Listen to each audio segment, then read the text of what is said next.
dal leen ak jàmm mbokki internet yi nga xam ne yéen a ngi suivre ci xibaar ki nga xamante ni bii nag mooy Kaliphone Sall ginnaaw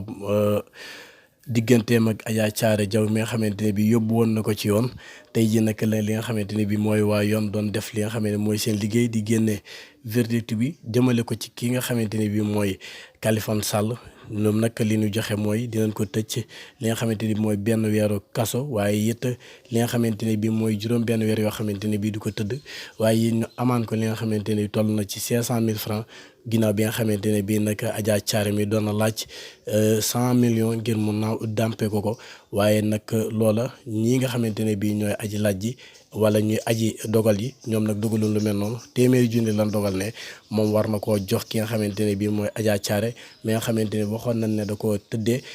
li nga xamante ne bii nag mooy Adja Thiaré nee na nag moom du bàyyi benn yoon yëf yi di gën di sedd dina ko topp ba fu mbaxana gën a doone benn yëf yi gën faa yegg ndax ki nga xamante ne mooy Kaliphone Sall li mu def jëf ju rëy la jëf joo xamante ne bii kenn mënu koo xayma te nee na du ko jéggal benn yoon. kii nag di Kaliphone Sall moom benn weeru koso rek lañ koy jot a ñamal ak juróom benn weer yoo xamante ne bii